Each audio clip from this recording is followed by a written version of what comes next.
Hey guys, so after reading this section 21.3 in the PDF that I put on your website, I'm sure there are still some lingering questions. One of them might be about the constellations in the sky, so let me do some explaining. If you look at page 653, there's a diagram of Earth and the extended sky. That figure, or picture, diagram, whatever you want to call it, is called the celestial sphere. And it is a tool that astronomers use to map out the stars in the sky. And I actually have a model of one here. So you have Earth and the different stars that, to our perspective, orbit around. And again, it's a tool that astronomers use to map the stars in the sky. And it's all about location, just like if we use latitude for north and south, and if we use longitude for east and west. When discussing geographical locations on Earth, like cities. With that comparison in mind, we can use the terms declination and right ascension to mark locations in our night sky, as shown here. So let's take a look. If we take a look at Earth's equator, and I don't really know how well you can see it, but if you look at Earth's equator, and if you were to extend it outward to the night sky, we would call that our celestial equator. And let me set this right here, please don't fall.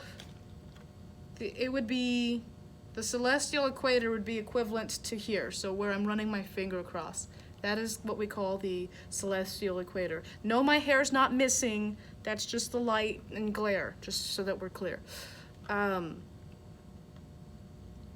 Everything above the equator, or everything above the celestial equator, makes up the northern half of the sky, and everything below the celestial equator makes up the southern sky, just so that we understand the whole north and south thing is still pretty much the same. Some new terminology that I keep saying is declination and right ascension. And those are terms that astronomers use to locate the different stars. And so if you look at my sphere here, there's a bunch of dots, and I'll zoom in closer so that you can see. It's how we locate them. Declination is like latitude lines, so anything north and south of the celestial equator. But however, for as far as correct terms go, we don't say north and south declination. We don't say that like we say north and south latitude. That's not correct.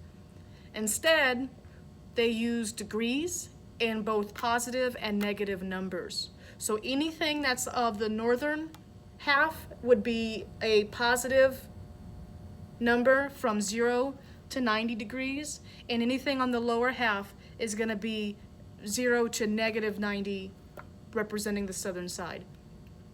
The same thing goes for right ascension. We don't say east and west ascension like we say east and west longitude.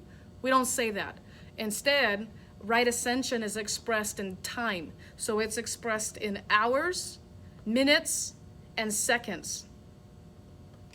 Each hour in time across the right ascension, each hour is equivalent to 15 degrees. That is because Earth rotates, I don't know if you can see me do that, Earth rotates 15 degrees per hour. Understanding that Earth completes one spin or one rotation, those are the same. Earth completes one spin every 24 hours, and each spin is equivalent to 360 degrees. Mathematically, that comes out to 15 degrees per hour. So another thing I want to point out is if we look at Polaris, which is the North Star, from our perspective on Earth, Polaris doesn't move, where the rest of the stars rotate. If you look at the picture that was in the book, you have the North Star and all the stars that go around it. So that's going to be from, if we take it, this perspective here. If this point, that's hard to hold. if this perspective is the North Star, all of the stars orbit around it. That's how they got that picture in the book. One of the things that I'd like to go over with that declination and right ascension is how exactly they are finding, or how you can find different stars.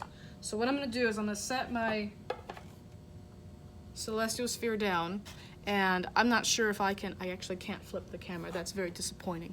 So there we go. All the little dots, those are different stars that we see here. Okay, and in the book it talks about Betelgeuse. Betelgeuse is actually a really bright, kind of bright star in the sky. It's red, so you can't miss it. And it gives the coordinates for it. So it says that it has a 7-degree declination, so it's positive, so we know it's on the northern half. So if I were to look at my celestial equator, and I also have the numbers marked on this ring here, but what I'm going to do is I'm going to look for, where is it? There's a line it's got here with the different degrees, and they also match the same here, so it's a little bit easier to read. And I said it was 7. So from the equator, there's a line right here, that's going to be 10 degrees. And then the right ascension is said 5 hours. I think that's what I said, 5 hours. So hold on, I'm at 23. So let me rotate. So I've got 1, 2, 3, 4. So I've got 5 hours, so 6 hours. So I said 5 hours and 55 minutes. So I'm just going to back up a little bit. And about 7 degrees. So there, I don't know if you can see it. Let's see how close can I get. Right there. That star right there is Betelgeuse on our entire celestial globe.